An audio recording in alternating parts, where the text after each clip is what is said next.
কালবেলা মাহফিলের স্বেচ্ছাসেবকরাও ফজরের জামাতে হাজির হলেন। ইসলামের সবচেয়ে বড় ইবাদত ওয়াজ না নামাজ? জোরে বলেন। আহা, আপনি যেন আল্লাহকে সাজদা দেন, আল্লাহ 5 ওয়াক্ত নামাজ দিলেন, একটা সাজদাও দেন না প্রত্যেক দিন। ইবলিস আল্লাহকে সাজদা দেয় নাই কয়টা? পুরুষ মানুষের মতো জবাব দেন।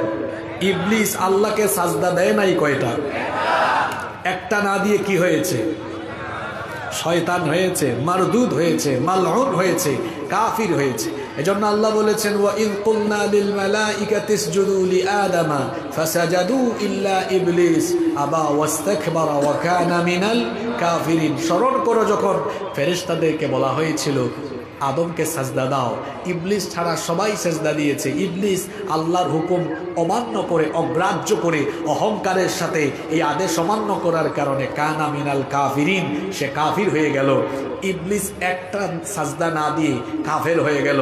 আর আপনি প্রত্যেক দিন 5 ওয়াক্ত এতগুলা সাজদা নামাজের ভেতরে একটাও দেন না। ইবলিস একটা সাজদা না দিয়ে কাফের হয়ে গেল, আর আপনি প্রতিদিন আল্লাহকে সাজদা দেন না। আপনি কোন জায়গায় আছেন? নিজের বিবেককে প্রশ্ন করেন। অনেকে বলে, হুজুর আমি জায়গা মতোই আছি, আমি খুব ব্যস্ত মানুষ, তো নামাজ ঠিক মতো পড়তে পারি না। ইমান ঠিক আছে, ইমান থাকলে তো ইমান ঠিক থাকবে। আপনার ইমানই তো না, এটা ঠিক থাকে আবার কেমনে? নবীজি বলেছেন, যার মধ্যে নামাজ নাই তার মধ্যে ইমানই। আপনার ইমান থাকলে না এটা ঠিক থাকবে। আল্লাহর নবী বলেছেন, মান তারাকাস সালাতা মুতাআম্মিদান ফাকাদ কাফারা জিহারান। যে ব্যক্তি ইচ্ছা করে নামাজ ছেড়ে দেয়, সে সরাসরি আল্লাহর সাথে কুফরি করে। জান্নাতের গন্ধও পাবেন না যদি নামাজ আপনার ঠিকঠাক না থাকে। এজন্য আল্লাহকে সাজদা দেন। আল্লাহর নবী বলেছেন, আকরাবু মা ইয়াকুনু বিহিল আবদু মির রাব্বিহি ওয়া হুয়া সাজিদুন। বান্দা যখন আল্লাহকে সাজদা দেয়, তখন বান্দা আল্লাহর একেবারে কাছাকাছি চলে যায়। আল্লাহর কাছাকাছি হতে হলে, আল্লাহর প্রিয় হতে হলে সাজদা দেওয়া লাগবে। 5 ওয়াক্তের সাজদা ঠিক করে আল্লাহর প্রিয় বান্দা হতে হলে আপনাকে তাহাজ্জুদের আমল নিজের মধ্যে ডেভেলপ করতে হবে। আল্লাহ তাআলা এই গুণে আমাদেরকে গুণান্বিত হওয়ার তৌফিক দান করেন। সবাই বলেন আমিন। কয়টা গুণের কথা বলেছি? এটা কি দেখেন আপনারা? এটা জীবনে দেখেন নাই? কয়টা গুণের কথা বলেছি? কয়টার কথা বলেছি? বলে ফেলছি কয়টা? জোরে বলেন, আরো জোরে বলেন। 3টা। কয়টা বলেছি? একটু পরে পড়া আদায় করব কিন্তু। নাম্বার 4, 4 নাম্বার, রহমানের বান্দা হলো তারা ইবাদত গুজার হওয়ার পরেও অহংকারী হয় না যারা। আমাদের সমাজে এমন বহু মানুষ আছে, ইবাদত গুজারি হয়ে যাওয়ার পরে তার মনের মধ্যে অহংকার চলে আসে। 5 ওয়াক্ত নামাজ ঠিক আছে, তাহাজ্জুদ ঠিক আছে, হাজী সাহেব হজও করে ফেলেছেন, যাকাতও দেন, রমজান মাসেও রোজা রাখেন, মনে মনে ভাবেন আমার জান্নাত আর কে ঠেকায়, আমি এত আমলদার মানুষ।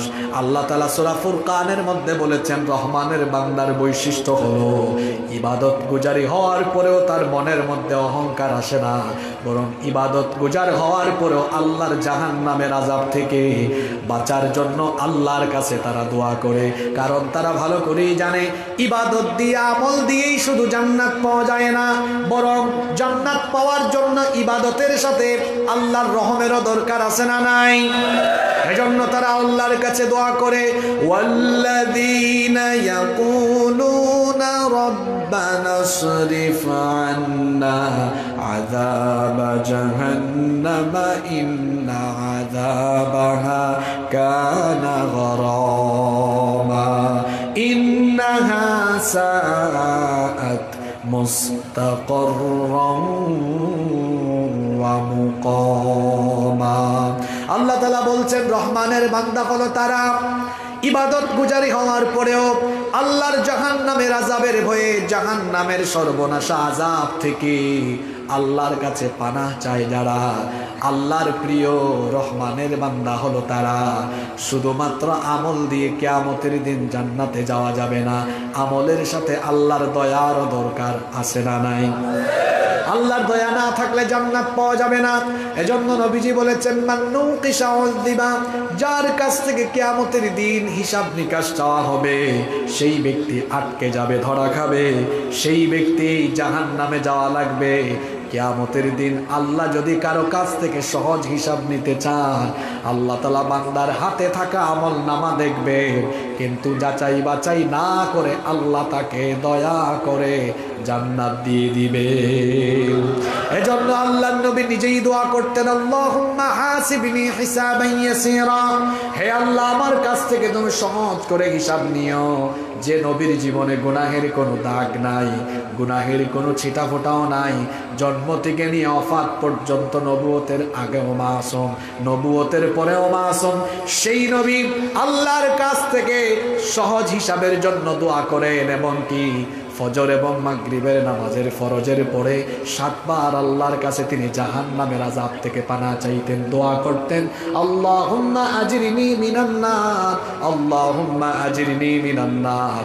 তো যেই নবীর জন্য জান্নাত অবধারিত, সেই নবী সহজ হিসাবের জন্য, জান্নাত জাহান্নামের আগুন থেকে বাঁচার জন্য দোয়া করতেন। উম্মত হিসাবে আমাদেরকেও আরো বেশি দোয়া করার দরকার আছে না নাই? এজন্য আল্লাহ বলছেন রহমানের বান্দা হলো তারা, জাহান্নামের আযাব থেকে আল্লাহর কাছে পানা চায় যারা। রহমানের বান্দাদের 5 নাম্বার স্বভাব হলো, রহমানের বান্দা হলো তারা কৃপণতা এবং অপব্যয় করে না যারা।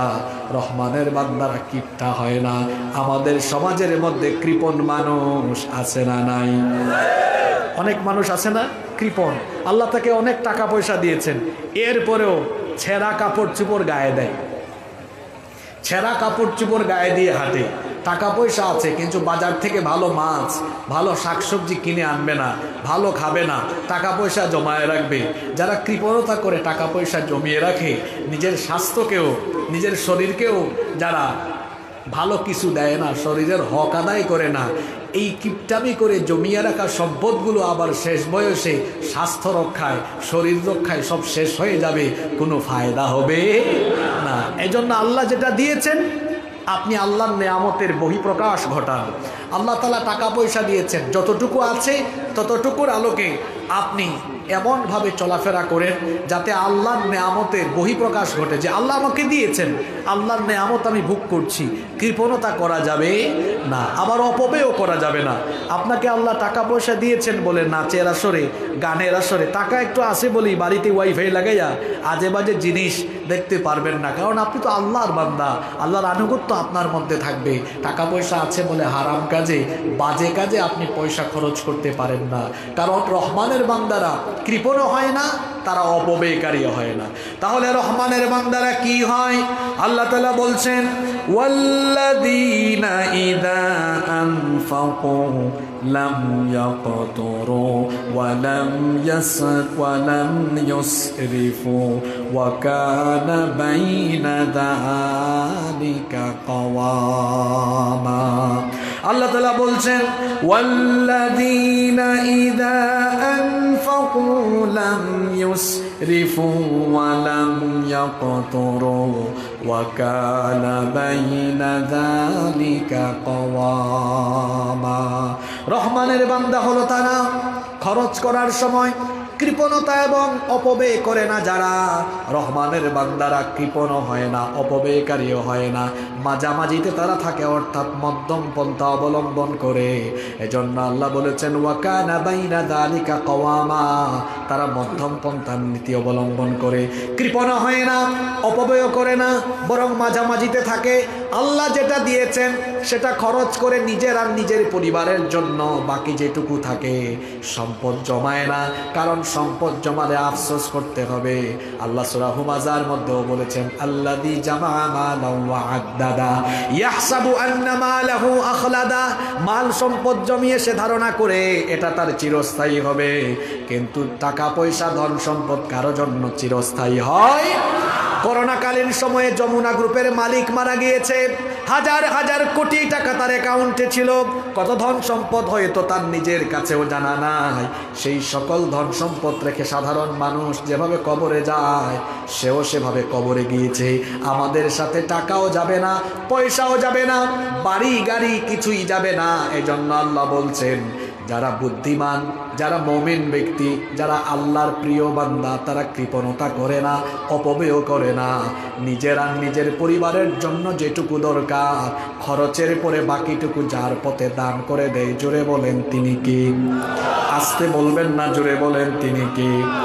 এজন্য রব্বুল আলামিন কোরআনুল কারীমের 17 নম্বর সূরা বনি ইসরাঈলের 29 নম্বর আয়াতে বলছেন, ওয়ালা তাজআল ইয়াদাকা মাগলুলাতান ইলা উনুকিকা ওয়ালা তাবসুতহা কুল্লাল বাসতি ফাতাকউদা মালুমান মাহসুরা। তুমি তোমার হাতকে ঘাড়ে উঠায় ফেলো না, আবার এত বেশি প্রশস্ত করে দিও না যাতে করে তোমার সকল ধন সম্পদ শেষ হয়ে যায়। অর্থাৎ কৃপণ হয়ে হাতটাকে তুমি ঘাড় পর্যন্ত উঠায় রেখো না, আবার দিতে দিতে সব দিয়ে দিও না। আল্লাহ তাআলা সুন্দর একটা নীতি শিখালেন, মধ্যম পন্থার নীতি অবলম্বন করো। ওই যে একটু আগে বললাম, যতটুকু আল্লাহ দিয়েছেন নিজের আর নিজের পরিবারের জন্য খরচ করার পরে টাকা পয়সা না জমায়া বাকিটুকু খরচ করে দিতে হবে কার পথে? কথা শুনতেছেন না ঘুমায় যাচ্ছে? তাহলে আল্লাহর পথে খরচ করতে রাজি আছেন তো সবাই? কারা কারা রাজি আছেন দেখে হাত তুলেন তো। হাত কেউ নামাবেন না। আল্লাহর পথে খরচ করতে সবাই রাজি, ভালো করে হাত তুলেন।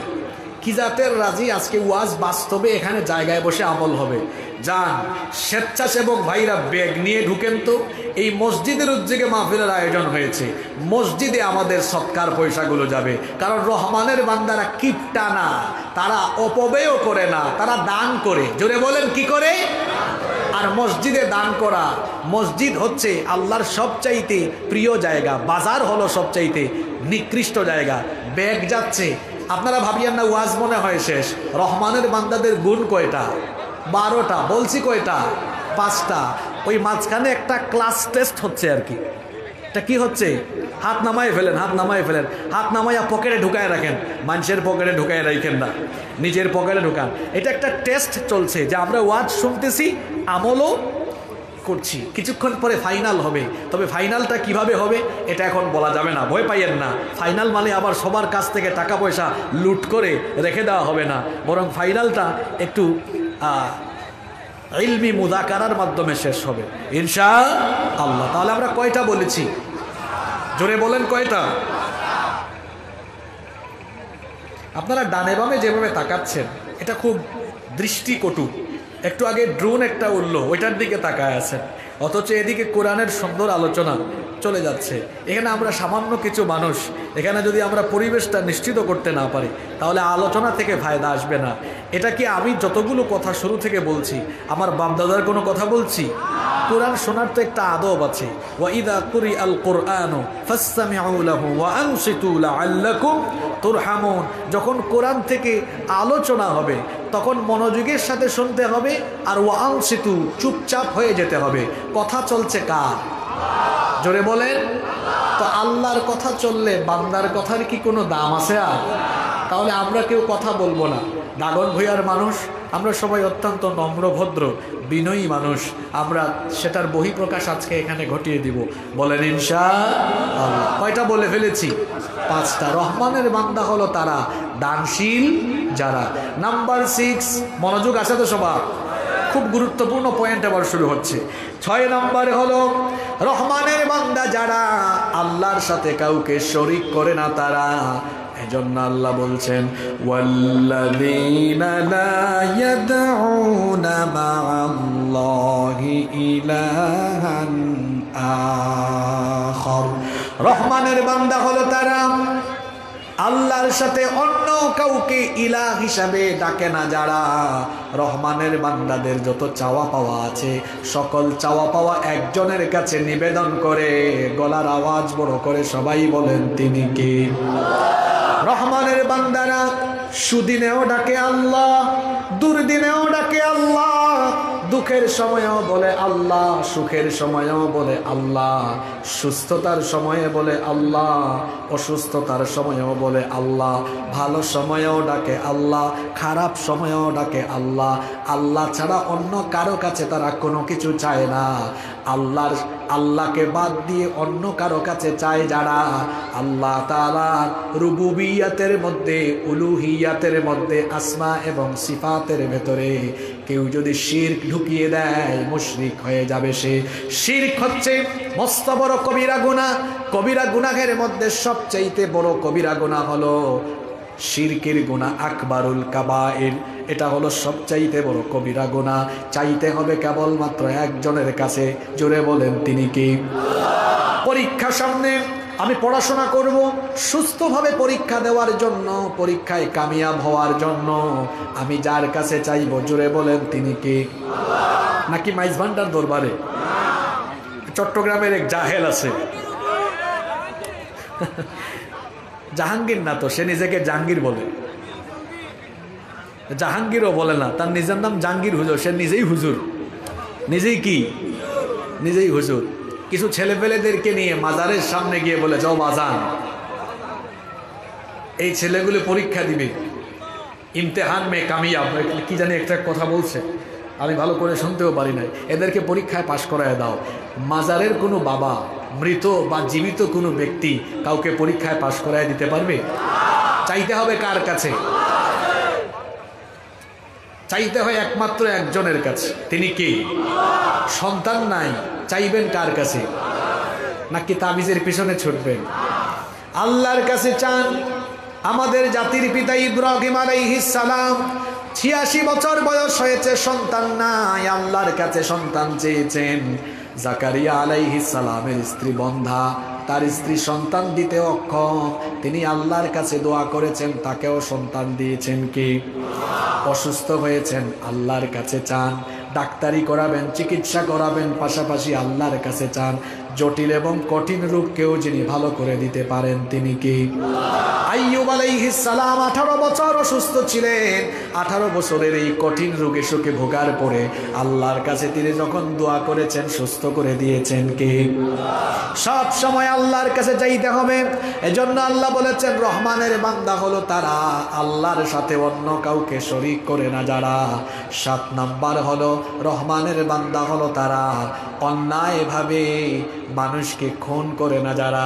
রহমানের বান্দা হলো তারা অন্যায়ভাবে মানুষের রক্ত ঝরায় না যারা। এজন্য আল্লাহ তাআলা বলছেন, ওয়ালা ইয়াকতুলুনান নাফসাল্লাতী হারামাল্লাহু ইল্লা বিল হক। রহমানের বান্দা হলো তারা অন্যায়ভাবে কোনো নফস, কোনো প্রাণ শেষ করে ফেলে না যারা। অন্যায়ভাবে এখন মানুষকে খুন করার নজির বর্তমান দুনিয়াতে আছে না নাই? নিরপরাধী মানুষকে অপরাধী বানিয়ে মেরে ফেলার নজির আমাদের সমাজে গোটা পৃথিবীতে আছে। কোনো অপরাধ নাই, নিরপরাধী মানুষকে অপরাধীর অপবাদ দিয়ে, অপরাধের অভিযোগ এনে তাকে বিচার বহির্ভূত কাণ্ডায়, বিচার বহির্ভূত কায়দায় দুনিয়া থেকে শেষ করে ফেলা, এগুলো রহমানের বান্দাদের বৈশিষ্ট্য নয়। আরে দুনিয়াতে তো এমন নিকৃষ্ট জালেম আছে যারা সাধারণ মানুষ শুধু নয়, আলেমদেরকেও, নিরপরাধ আলেমদেরকেও অপরাধী বানিয়ে বিচার বহির্ভূত কাণ্ডায় দুনিয়া থেকে শেষ করে দিয়েছে। এগুলো কি রহমানের বান্দাদের বৈশিষ্ট্য? এগুলো কি আল্লাহর বান্দাদের বৈশিষ্ট্য? এগুলো জালিমের বৈশিষ্ট্য, এগুলো স্বৈরাচারের বৈশিষ্ট্য। অন্যায়ভাবে নিরপরাধী মানুষগুলোকে অপরাধী বানিয়ে দুনিয়া থেকে বিদায় করে দেয় যারা, দুনিয়ার নিকৃষ্ট জালিম হলো তারা।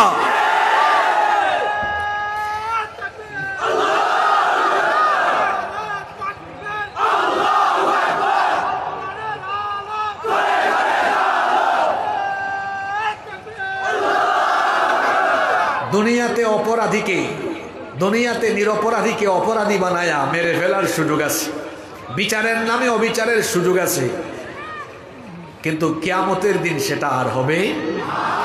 এমন বহু মানুষকে দুনিয়া থেকে বিদায় করে দেওয়া হয়েছে যাদের কোনো অপরাধ নাই, এখন এদেরকে যে অন্যায়ভাবে মেরে ফেলা হলো, দুনিয়ায় তো তারা আর বিচার পাইল না, দুনিয়ায় বিচার না পাইলেও আখিরাতে বিচার আছে না নাই? হাদিসের মধ্যে এসেছে, আল্লাহর নবী বলেছেন কিয়ামতের দিন আল্লাহ তাআলা যখন বিচার আরম্ভ করবেন তখন দুইটা হকের বিচার হবে। হাসরের ময়দানে কয়টা হকের বিচার হবে? একটা হলো হাক্কুল্লাহ, আরেকটা হচ্ছে হাক্কুল ইবাদ। একটা আল্লাহর হক, আরেকটা বান্দার হক। আল্লাহ তাআলা তার নিজের হকের বিচার আরম্ভ করবেন নামাজ দিয়ে। নিজের হকের বিচার আরম্ভ করবেন কি দিয়ে? নামাজ। আল্লাহর হকের বিচার শেষ হয়ে যাওয়ার পর শুরু হবে বান্দার হকের বিচার। আর বান্দার হকের বিচার আরম্ভ হবে যারা অন্যায়ভাবে মানুষের রক্ত ঝরিয়েছে কিংবা অন্যায়ভাবে নিরপরাধ মানুষকে মেরে ফেলেছে, সেই রক্তপাতের বিচার হবে। বান্দার হক সমূহের মধ্যে প্রথম যে হকের বিচার হবে সেটা হবে যারা অন্যায়ভাবে মানুষের রক্ত ঝরিয়ে তার হাতকে রক্তে রঞ্জিত করেছে। কিয়ামতের দিন তারা আল্লাহর কাছে জবাবদিহিতার কাঠগড়ায় দাঁড় হতে হবে। সুতরাং দুনিয়াতে বিচার হয় নাই তো কি হয়েছে? দুনিয়াতে আপনার পাওয়ার আছে, ক্ষমতা আছে বলে আপনি জোর করে প্রেসার ক্রিয়েট করে ভালো মানুষকে খারাপ বানায়া, নিরপরাধীকে অপরাধী বানায়া আপনি মেরে ফেলতে পারবেন, কিন্তু কিয়ামতের দিন কারো কোনো ক্ষমতা চলবে না। রহমানের বান্দারা অন্যায়ভাবে মানুষের রক্ত ঝরায় না। আরে আমার সমাজেই তো কত জালিম আছে যারা অন্যায়ভাবে মানুষের রক্ত ঝরায়, অন্যায়ভাবে মানুষকে কষ্ট দেয়। খবরদার, সাবধান হয়ে যান, অন্যায়ভাবে মানুষকে কষ্ট দিয়েন না। বান্দার হক এটা বড় গুরুত্বপূর্ণ বিষয়। আল্লাহর হক নষ্ট করলে তাওবা কইরা আল্লাহর কাছ থেকে মাফ নিয়ে নেওয়া যায়, কিন্তু বান্দার হক নষ্ট কইরা আল্লাহর কাছে তওবা কইরাও মাফ নেওয়া যায় না। বান্দার হক বান্দাকে ফিরাইয়া দিবেন না যতক্ষণ, অথবা সংশ্লিষ্ট ব্যক্তির কাছে মাফ নিতে পারবেন না যতক্ষণ, আল্লাহও আপনাকে মাফ করবেন না ততক্ষণ। আল্লাহ আমাদেরকে বুঝার তৌফিক দান করেন। এরপরে 8 নাম্বার, রহমানের বান্দারা চরিত্রবান হয়, জিনার ধারে কাছেও যায় না।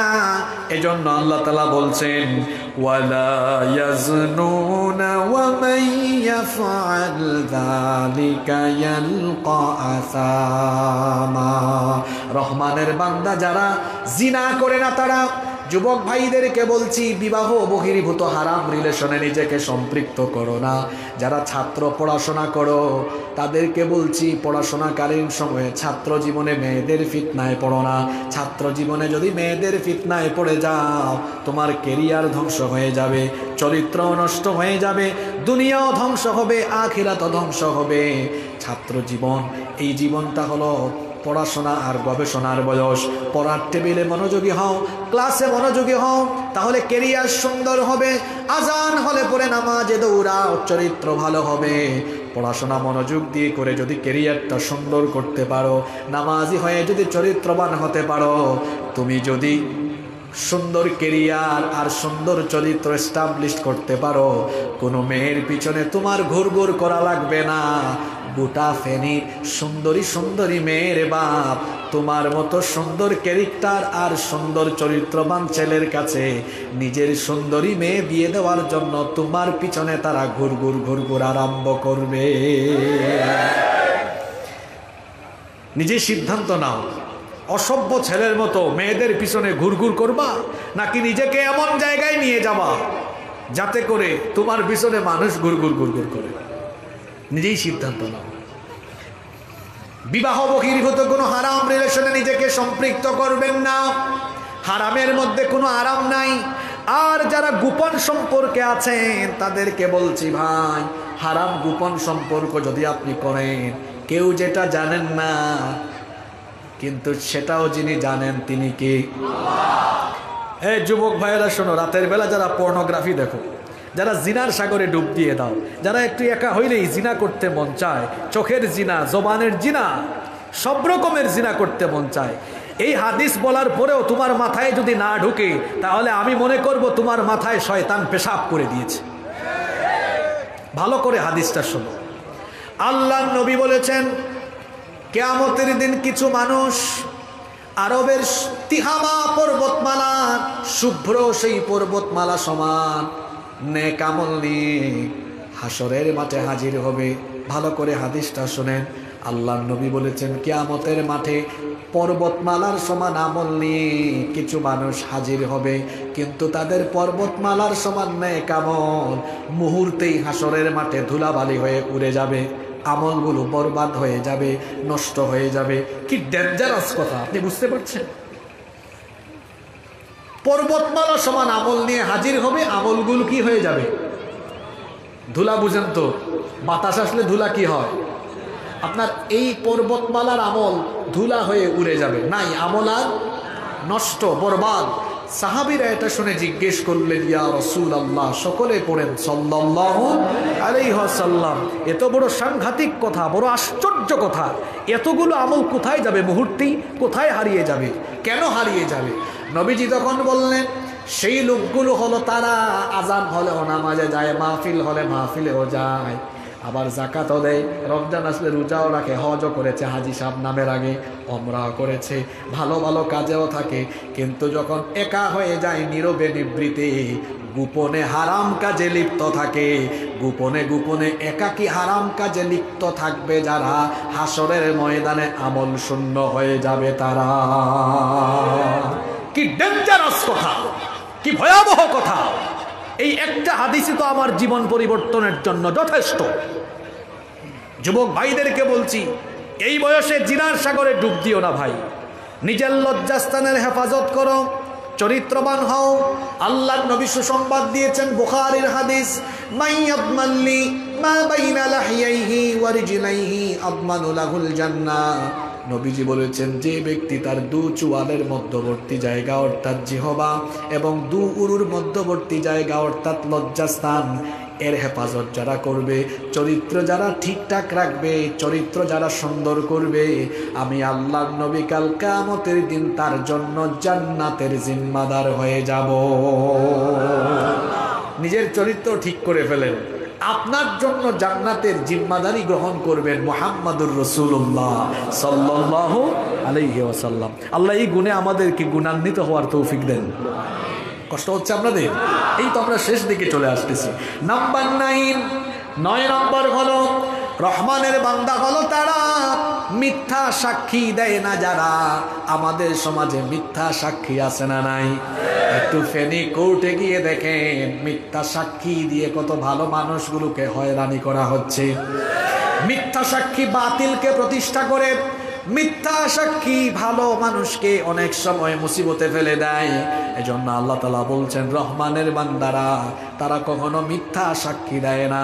ওয়াল্লাযীনা লা ইয়াশহাদুনাজ যুর, রহমানের বান্দা হলো তারা মিথ্যা সাক্ষী দেয় না যারা। আমার সমাজে তাকিয়ে দেখেন, মিথ্যা সাক্ষীদাতা অনেক মানুষই আছে যারা অল্প একটু টাকা খাইয়া মিথ্যা সাক্ষী দেয়, অথবা দুনিয়াবি ফায়দা, দুনিয়াবি স্বার্থ, দুনিয়াবি সামান্য মোহে পড়ে মাঝে মাঝে মিথ্যা সাক্ষ্য দেয়। আর মিথ্যা সাক্ষী দিতে দিতে দিতে দিতে বর্তমান সমাজের মুমিন নামধারী টাটকা মুনাফিকেরা এত নিচে নেমে গিয়েছে, বড় বড় আলেম, বড় বড় দাঈ ইলাল্লাহ, কোরআনের খাদেমদের বিরুদ্ধেও অনেক মানুষ জঘন্য মিথ্যা সাক্ষ্য দিয়েছে। যাব কোথায় আমরা? শয়তানও খিলখিলিয়ে হাসে, দেখছো কি জাতের শয়তান, জাতির শ্রেষ্ঠ সন্তান আলেমদের বিরুদ্ধে মিথ্যা সাক্ষ্য দেয়। আছে না নাই? জোরে বলেন, আছে না নাই? খবরদার, মিথ্যা বলা, মিথ্যা সাক্ষ্য দেওয়া অথবা মিথ্যা যে কোনো কিছু, এটা কিন্তু বাতিলকে প্রতিষ্ঠিত করে, মানুষকে কষ্টে ফেলে দেয়। মানুষকে কষ্ট দিয়েন না, বড় মুসিবতে পড়ে যাবেন আপনি। দেখেন না, মিথ্যা মামলাও আছে, বাস পুরাইছে একজন, মামলা খাইছে আরেকজন। আমাদের মতো বহু হুজুররা আছেন যারা মসজিদে থাকেন, যারা মাদ্রাসায় দর্শে থাকেন, ছাত্রদেরকে পড়ান, মসজিদের মেহরাবে তাদেরকে নামাজে দেখা যায়, মিম্বরে বক্তৃতায় দেখা যায়, ওয়াজ মাহফিলে, তাফসির মাহফিলে তাদেরকে বক্তৃতা দিতে দেখা যায়, রাস্তাঘাটে গিয়ে গাড়ি ভাঙচুর করতে মানুষ তাদেরকে জীবনেও দেখে নাই। এরকম বড় বড় হুজুররাও মামলা খাইছে, গাড়ি পুরাইছে কে জানে কে একজন, মামলা খাইছে আরেকজন। এরকম নাই তো আমার সমাজে? আপনি কি রাগ করলেন নাকি? অপরাধ করেছে একজন, ধর্ষণ করেছে একজন, ফেসে গেছে আরেকজন, অপরাধ করে একজন, সাজা পাইছে আরেকজন, মাঝখান দিয়া মিথ্যা তথ্য দিয়ে, মিথ্যা সাক্ষ্য দিয়ে বাতিলকে প্রতিষ্ঠা করে, জালিমের মসনদকে মজবুত করে, অন্যদিকে নিরপরাধ মানুষগুলোকে মজলুম বানিয়ে শেষ করে ফেলা হয়েছে। খবরদার, মিথ্যা সাক্ষ্য বা মিথ্যার ধারে কাছেও থাকবেন না।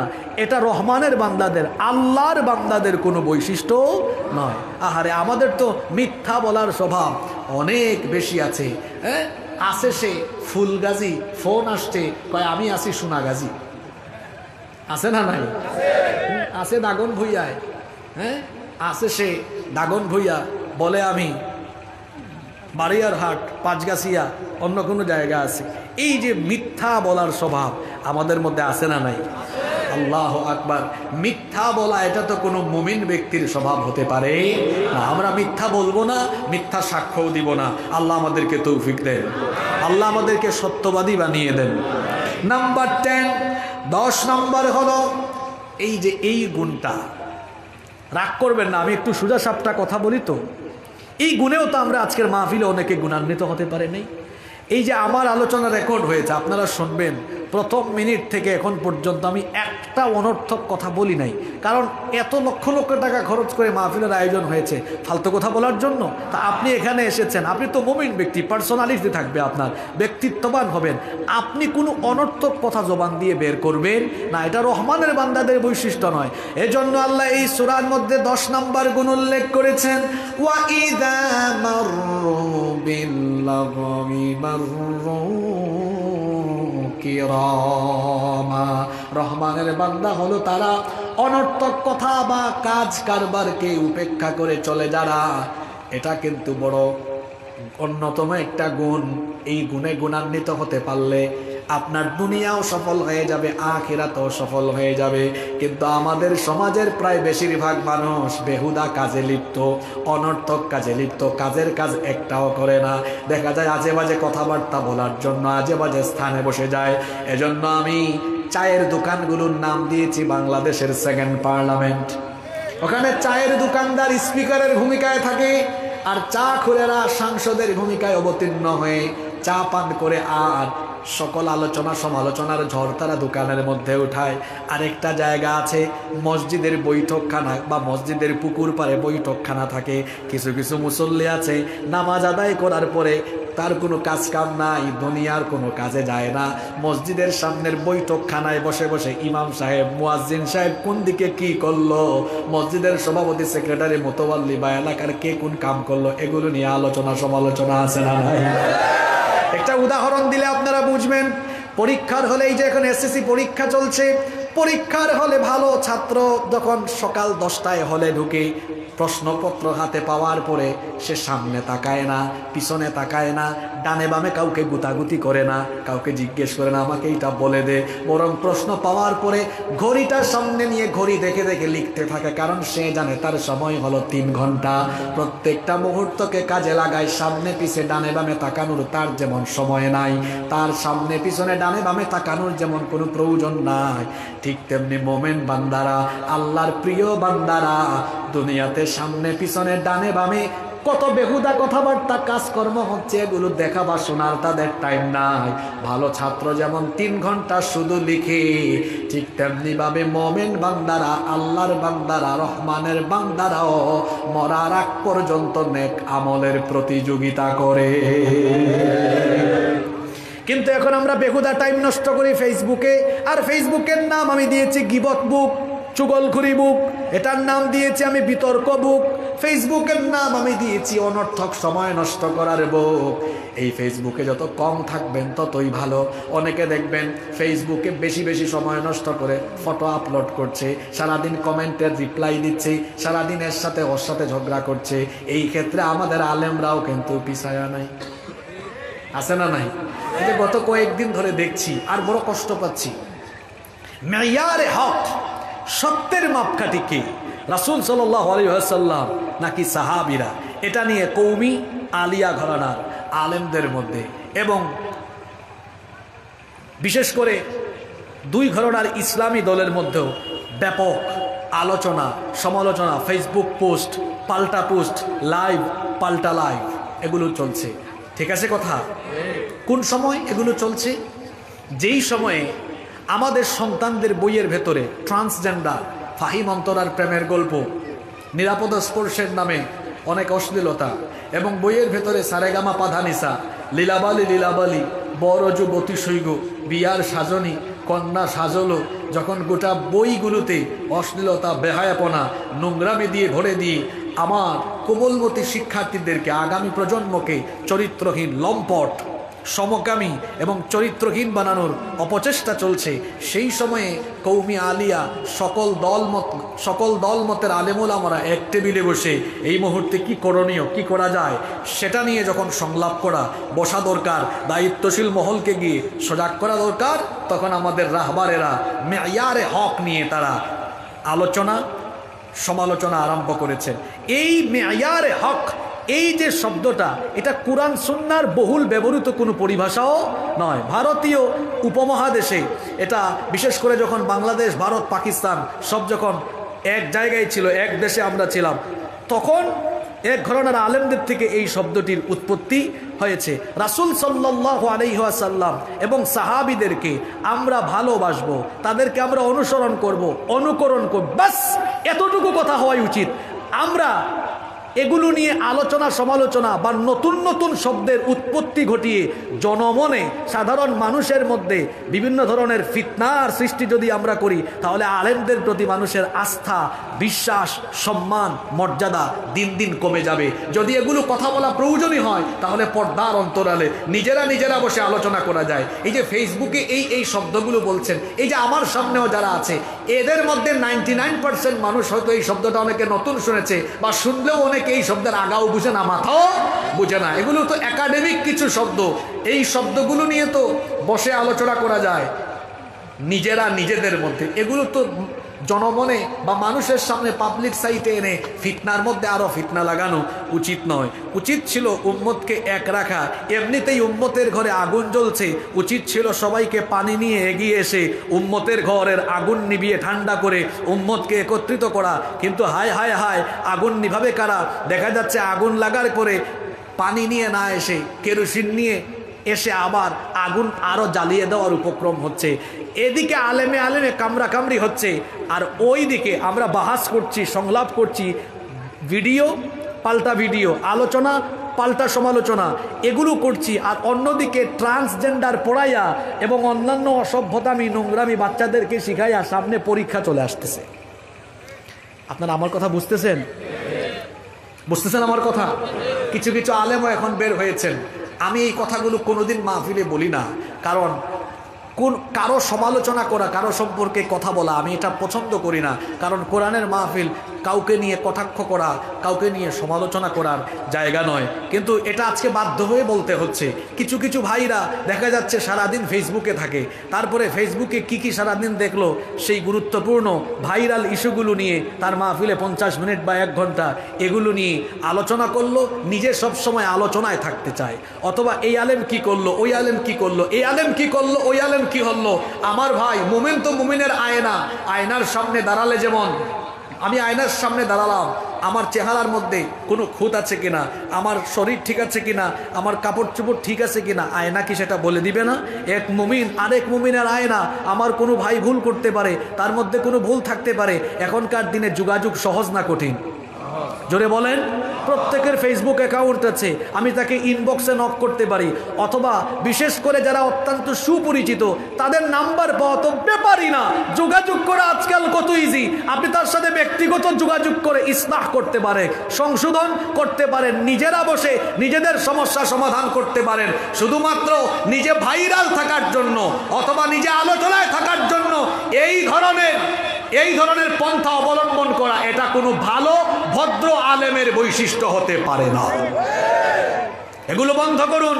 কারণ আমরা চাই এদেশের কৌমি আলিয়া সকল দলমতের আলেমুল আমরা এক টেবিলে থাকুক। এমনিতেই আমরা এই দলাদলি করে অনেক বড় ক্ষতি করে ফেলেছি। আমরা ঐক্যবদ্ধ হওয়ার চেষ্টায় আছি, আমরা এক থাকতে চাই। আমাদের মধ্যে মাসআলাগত ভিন্নতা থাকতে পারে, কিন্তু আমরা তো মৌলিক ক্ষেত্রে সবাই এক এবং অভিন্ন। আমরা তো সবাই এক আল্লাহর উপর ঈমান এনেছি। আমাদের নবী মুহাম্মদুর রাসূলুল্লাহ সাল্লাল্লাহু আলাইহি ওয়াসাল্লামের উপর ঈমান এনেছি। আমাদের মৌলিক কোনো বিষয় নিয়ে আমাদের মাঝে ইখতিলাফ নাই।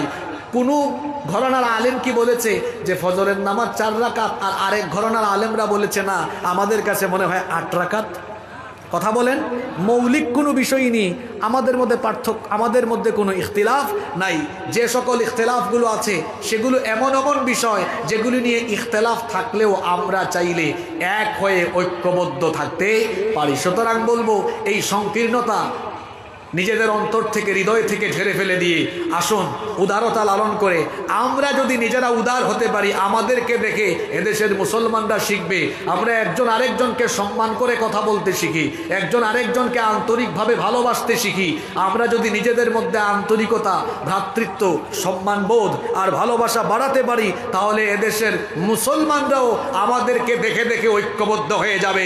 আর যখন মুসলমানরা ঐক্যবদ্ধ হয়ে যাবে, সকল ঘরানার আলেমরাও ঐক্যবদ্ধ হয়ে যাবে, এই দেশে কোরআনের শাসনও তখন প্রতিষ্ঠা হয়ে যাবে। আল্লাহ এই কথাগুলো আমাদেরকে বুঝবার তৌফিক দান করেন। আমি বলছিলাম অনর্থক কথা বলা, আজে বাজে কথা বলা, এগুলো রহমানের বান্দার কোনো বৈশিষ্ট্য নয়। আজে বাজে কাজ চলছে, আপনি এই দাগন ভুইয়ার রাস্তা দিয়ে হেঁটে যাচ্ছেন, এখানে গান হচ্ছে, এগুলো আমার জন্য আজে বাজে জিনিস, আমি শুনবো না, আমি চলে যাব। মোবাইলে বাজে ভিডিও এসেছে, এটা আমার জন্য অনর্থক ভিডিও, এটা আমি দেখবো না, আমি কোনো বাজে কথা বলবো না। বাজে কাজ করা, ওই যে আমরা একটু আগে একটা এক্সাম্পল দিচ্ছিলাম, দেখবেন এসএসসি পরীক্ষা চলছে, আমরাও পরীক্ষার হলে দেখেছি, যখন আমরা নিজেরাও পরীক্ষা দিয়েছি, কিছু ছাত্র আছে পরীক্ষার হলে ঢোকার পরে, খাতা পাওয়ার পরে, প্রশ্ন পাওয়ার পরে সামনের জনকে জিজ্ঞাসা, এই এটা কি, তারপরে ডানে গুতায়, এটা আমারে বলে দে, ডানে কিছুক্ষণ, বামে কিছুক্ষণ, সামনে কিছুক্ষণ, পিছনে কিছুক্ষণ। তখন ইনভিজিলেটর যিনি থাকেন তারে তখন সতর্ক করেন, এই তুমি এদিক ওদিক তাকাইও না, সময় কাজে লাগাও।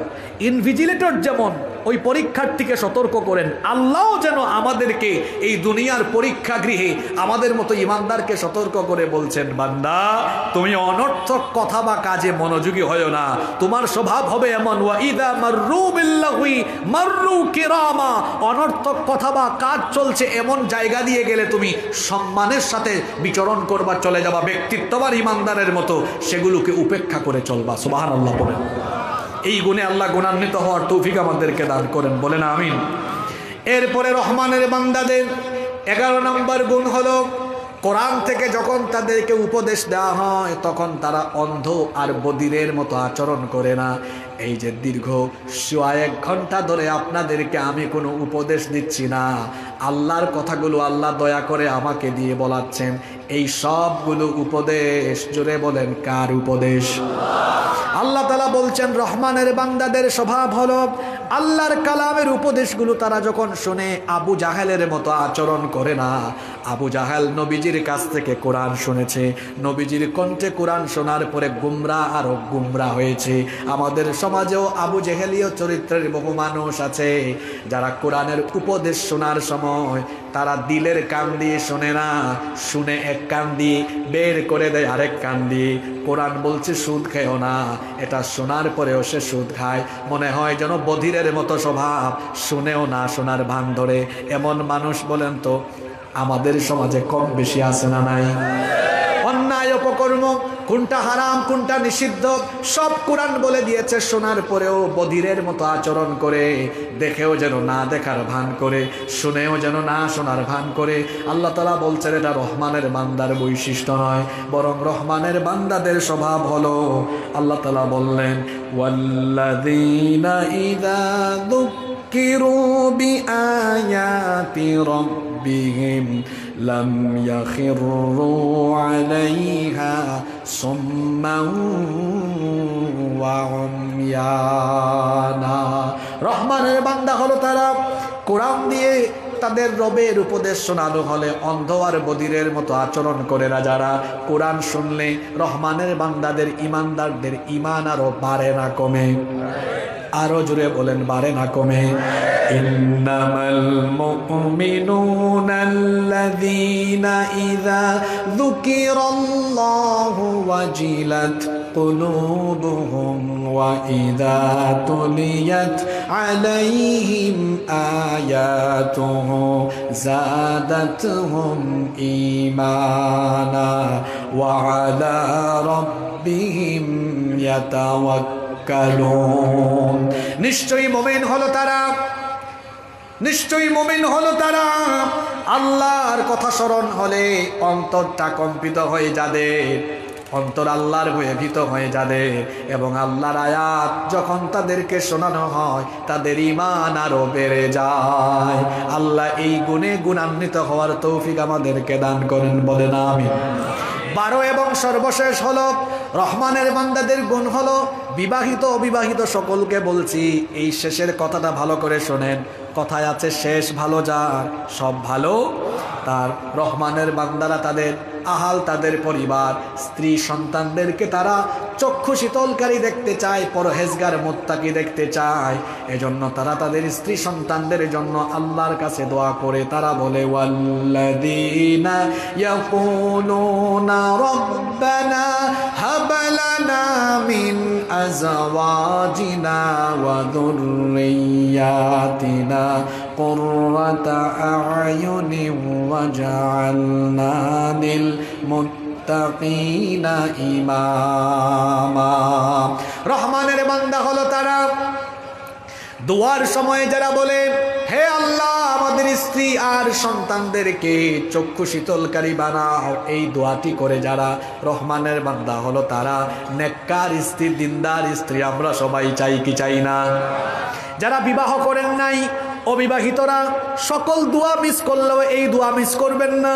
বিয়ের আগে আপনার হবু বউয়ের জন্য কি দোয়া করবেন? আল্লাহ দোয়া শিখালেন, বান্দা তুমি আমার কাছে চক্ষু শীতলকারী স্ত্রী চাও। খুব সুন্দর শব্দ চয়ন করেছেন আল্লাহ, চক্ষু শীতলকারী, অর্থাৎ এমন স্ত্রী, এমন বউ যাকে দেখলে নয়ন জুড়িয়ে যায়, চক্ষু ঠান্ডা হয়ে যায়, হৃদয়টা প্রশান্ত হয়ে যায়। আপনি ঘরে গিয়ে দেখলেন আপনার স্ত্রী আজান হলেই 5 ওয়াক্ত নামাজ আদায় করে, রাতের বেলা তাহাজ্জুদ আদায় করে, আপনার স্ত্রী আপনার কেয়ারিং করে, আপনার স্ত্রী আপনার বাবা মায়ের খেদমত করে, সন্তানদেরও ঠিক মতো দেখাশোনা করে। এমন স্ত্রী যদি আপনার চক্ষু দেখে, বলেন তো চক্ষু ঠান্ডা হবে কি হবে না? আর যদি ঘরের মধ্যে গিয়ে দেখেন বউ সারাদিন টাপুর টুপুর নিয়ে ভারতীয় সিরিয়াল নিয়ে পড়ে থাকে, মা বাবাকেও দেখাশোনা করে না, আপনারও কোনো কথা শুনে না, নামাজিও হয় না, এমন বউ দেখলে দেখবেন অন্তরের মধ্যে সব সময় একটা অশান্তি অশান্তি ভাব আসে। এজন্য আল্লাহর নবী বলেছেন, মান রাযাকাহুল্লাহু ইমরাআতান সালিহাহ ফাকাদ আ'আনাহু আলা শাতরি দীনি। আল্লাহ যেই ব্যক্তিকে দয়া করে একজন নেককার জীবন সঙ্গিনী দান করেছেন, আল্লাহ যেন ওই ব্যক্তিকে ইসলামের অর্ধেক নেয়ামত দান করে দিয়েছে। এটা আমি একটা বুঝবা না তোমরা, যারা বিবাহিত তারা জানে, টাকা আছে, পয়সা আছে, ক্ষমতা আছে, সব আছে, বউ যদি ভালো না হয় সব কিছু যেন অশান্তি অশান্তি, জাহান্নাম জাহান্নাম লাগে। আর বউ যদি ভালো হয়, ঘরের মধ্যে যদি দামি দামি আসবাবপত্র না থাকে, টাকা পয়সা কম থাকে, বউ ভালো হলে অন্তরের মধ্যে সবসময় একটা শান্তি শান্তি ভাব আসে। নেককার স্ত্রী পাওয়ার জন্য আল্লাহর কাছে দোয়া করতে হবে, সেই দোয়া আল্লাহ শিখিয়েছেন। আবার যারা বিবাহিত তারাও এই দোয়াটা করবেন, স্ত্রীকে যেন আল্লাহ আপনার জন্য চক্ষু শীতলকারী বানিয়ে দেন। দোয়ার পরবর্তী অংশটা হলো, আল্লাহ শুধু আমাদের স্ত্রী নয়, আমাদের সন্তানগুলোকেও আমাদের জন্য চক্ষু শীতলকারী বানিয়ে দেন। আহারের সন্তান ছেলে মেয়ে যদি নষ্ট হয়ে যায় তাহলে দুঃখের কোনো শেষ নাই। আপনি যদি বাড়িতে দেখেন আপনার ছেলে আজান হলেই আপনাকে এসে বলে আব্বু চলেন মসজিদে যাই, আপনার ছেলে যদি বাড়ির সবার সাথে ভালো আচরণ করে, এলাকার সবাইকে সম্মান করে, এলাকার মানুষজন বলবে অমুক সাহেবের ছেলে এত ভালো, তার আচার আচরণ কথাবার্তা এত সুন্দর, আসলেই ছেলেটা ভালো। এমন কথা যদি আপনার কান শোনে, বলেন তো আপনার সেই ছেলেটাকে দেখলে কলিজা ঠান্ডা হবে কি হবে না? আপনার ছেলে মেয়ে যেন চক্ষু শীতলকারী হয়। এজন্য আল্লাহ দোয়া শিখিয়েছেন, বান্দা তোমার স্ত্রী আর সন্তানকে তুমি যেন পরহেজগার চক্ষু শীতলকারী হিসেবে পাও।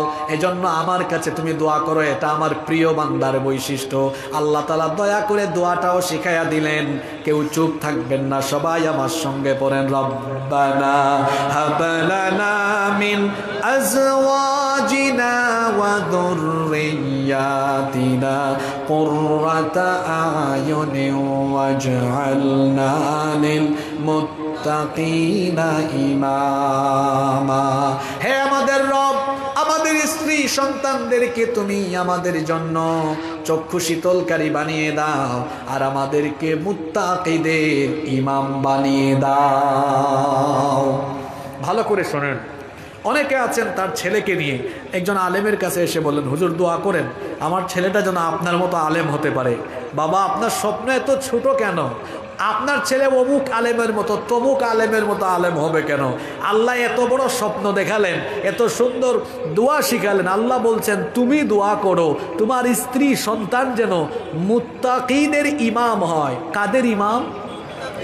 আম জনতার ইমাম না মুত্তাকিদের ইমাম? মুত্তাকি কারা?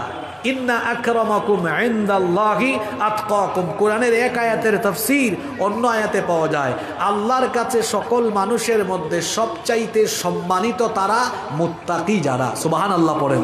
তাহলে আল্লাহ দোয়া শিখাচ্ছেন তোমার ছেলেকে অমুক তমুকের মতো বানাবা কেন? তোমার মেয়ে অমুক তমুকের মতো হবে কেন? আমি তোমাকে বড় স্বপ্ন দেখাচ্ছি, সুন্দর দোয়া শিখাচ্ছি, তুমি দোয়া করো আল্লাহ যেন তোমার সন্তানকে তামাম দুনিয়ার মুত্তাকিদের ইমাম বানান। সাধারণ মানুষের না মুত্তাকিদের? আল্লাহর কাছে সবচেয়ে সম্মানিত কারা? জোরে বলেন। মানে আল্লাহর প্রিয় বান্দাদের লিডার, প্রিয় বান্দাদের নেতা। তাইলে মুত্তাকিদের ইমাম যে হবে সে কি বেশি মুত্তাকি না কম মুত্তাকি? আরো বেশি মুত্তাকি। তাহলে আর কোনোদিন কোনো হুজুরের কাছে গিয়া বললেন না হুজুর ঝাড়ফুঁক করে দেন, মাথায় হাত বোলায় দেন, আপনার মতো যেন হতে পারে। 5 ওয়াক্ত নামাজে এই দোয়াটা পড়বেন, আল্লাহ আমার স্ত্রী আমার সন্তানকে নয়ন শীতলকারী বানিয়ে দাও, আর আমাদেরকে গোটা পরিবারের সবাইকে তুমি মুত্তাকিদের ইমাম বানিয়ে দাও। বলেন আমিন। এখানে কয়টা গুণের কথা আমরা বললাম? 12টা। আপনারা হচ্ছেন আজকের মাহফিলের রিয়েল শ্রোতা। আমাদের 10% শ্রোতা দেখা যাচ্ছে না। এরা আসছিল দেখি তো হুজুরের চেহারা সুরত কেমন, হুজুরের কণ্ঠ কেমন, হুজুর চিল্লাইতে পারে কেমন। এরা হচ্ছে ওই জাতের। ওরা হলো এমন শ্রোতা যারা মাহফিলে হেদায়েতের নিয়তে আসে না। আপনারা যারা এতক্ষণ ছিলেন আপনারা অ্যাক্টিভ, আসল শ্রোতা। এবার আপনাদের উদ্দেশ্যে মূল কথাটা বলে দেই। এই যে 12টি গুণ আল্লাহ এক এক করে বর্ণনা করলেন, এই গুণগুলো যদি আমরা অর্জন করি আমাদের ফায়দা কি হবে, আমাদের বেনিফিট কি হবে? এবার সেই বেনিফিটের কথা আল্লাহ শোনাচ্ছেন। আল্লাহ তাআলা বলছেন এই গুণগুলোতে তোমরা যদি গুণান্বিত হতে পারো, উলাইকা ইউজজাউনাল গুরফাতা বিমা সাবারু ওয়া ইউলাক্কাউনা ফিহা তাহিয়াতান ওয়া সালামা খালিদিনা ফিহা হাসুনাত মুস্তাকাররান ওয়া মুকামা। এই গুণগুলোতে গুণান্বিত হবে যারা, চিরস্থায়ী জান্নাতের সুউচ্চ প্রাসাদের সুসংবাদ পাবে তারা। এই গুণগুলো অর্জন করলে জান্নাতের সুউচ্চ প্রাসাদে আমাদেরকে যিনি আবাসস্থল ঠিক করে দিবেন, গলার আওয়াজ বড় করে সবাই বলেন তো তিনি কে? রহমানের বান্দাদের কয়টা গুণ এই সূরার শেষে বলা হয়েছে? এই 12টা গুণ কে বলতে পারবেন?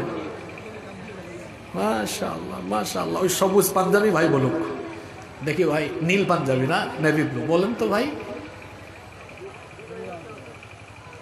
মাশাআল্লাহ বলেন।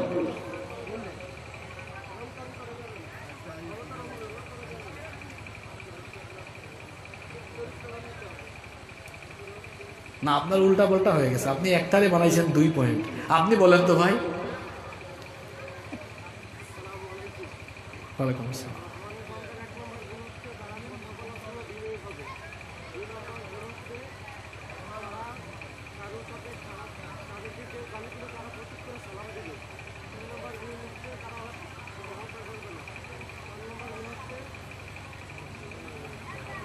না আপনিও বলতে পারেন, এই তো বলেন না, দেখে বলা যাবে না। আপনারা হাসলেন কেন? আমার এই ভাই সে আমার মতো। এই যে দেখেন আমার সামনে নোট আছে, দেখেছেন? নোট কেন আছে? কেন আমি নোট করে কথা বললাম? কারণ আমি 1 ঘন্টা 1.5 ঘন্টা বক্তব্য দিব, আমি আমার পয়েন্টের বাহিরে কথা বলবো না। আমি একটা টপিক ধরবো, শেষ পর্যন্ত ওই টপিকেই কথা বলবো। কিছুক্ষণ ডানে ব্রেক মারবো না, বামে ব্রেক মারবো না, সময় নষ্ট করবো না। আমার এই ভাইকে নিয়ে আপনারা হাসলেন। আমার তো মনে হয় আজকের সবচেয়ে সেরা অ্যাক্টিভ শ্রোতা হলো সে। বলতে পারুক আর না পারুক, সে তো বসে বসে পুরো আলোচনা শুনে পয়েন্টগুলো নোট করে ফেলেছে। এটা একজন ভালো শ্রোতার বৈশিষ্ট্য। আমি জানি আপনারা সবাই পারেন, কিন্তু অনেক মানুষ আছে অনেক জ্ঞানী, দেখবেন আমাদের এলাকায়ও আছে, অনেক জানে কিন্তু মানুষের সামনে দাঁড়াইলে বলতে পারে না। এরকম আছে না? আছে। হয়তো আজকে এরকম মানুষ একটু বেশি, একটু সাহসিকতার অভাবে বলতে পারছে না, আসলে সবই জানে। আমি সহজ করে দিই। 1 নাম্বার, রহমানের বান্দারা ভদ্র না অভদ্র? জোরে বলেন, ভদ্র না অভদ্র? অহংকারী না বিনয়ী? ওই হেলিকপ্টার দেখছেন তো, ড্রোন দেখছেন তো, এই জন্য আপনি পারেন নাই। অ্যাক্টিভ হলে এক নিঃশ্বাসে বলে ফেলতেন। যারা যদি বলতে পারতেন আজকে কিন্তু হাদিয়া পাইতেন। যাই হোক, কি পারবেন? এতক্ষণ হাত তোলা নাই, মুখস্থ করছেন? আচ্ছা বলেন, ঠিক আছে। মাশাআল্লাহ, সাহস আছে। মাশাআল্লাহ বলেন, সাহস আছে। বলেন কিরকম আগায় আসছে দেখছেন, মানে একদম সিনা টানায়া। বলেন মাশাআল্লাহ।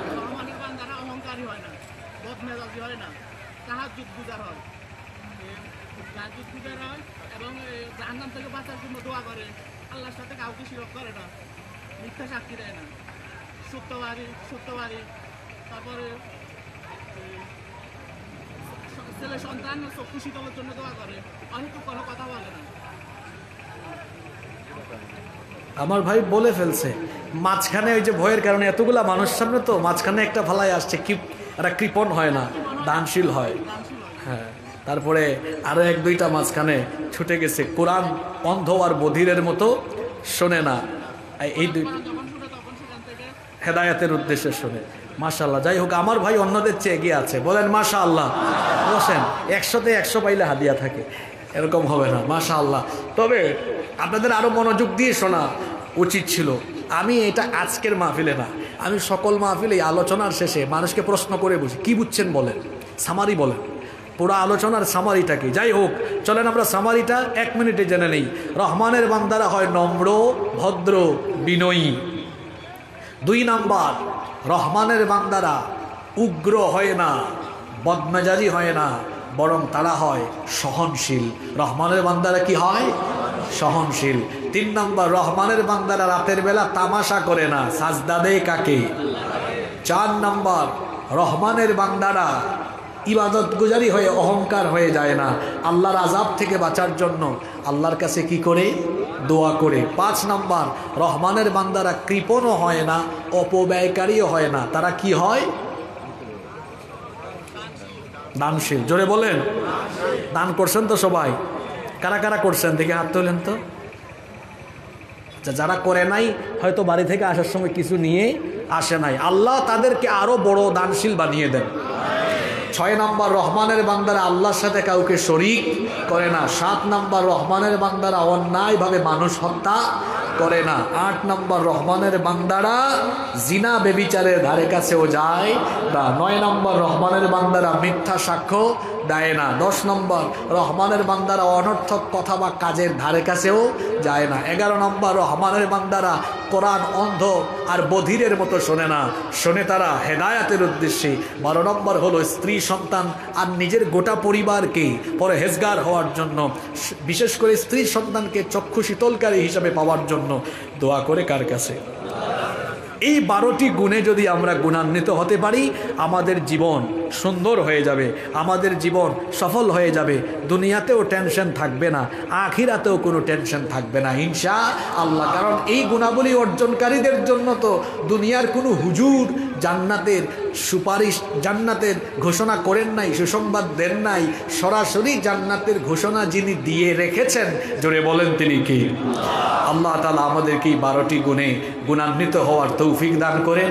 আমরা সবাই বলি আমিন। মাহফিল কমিটির কোনো বক্তব্য না থাকলে অনুমতি পেলে আমরা মোনাজাতে চলে যেতে পারি। আল্লাহুম্মা আমিন। ربنا ظلمنا أنفسنا وإن لم تغفر لنا وترحمنا لنكونن من الخاسرين ربنا لا تزغ قلوبنا بعد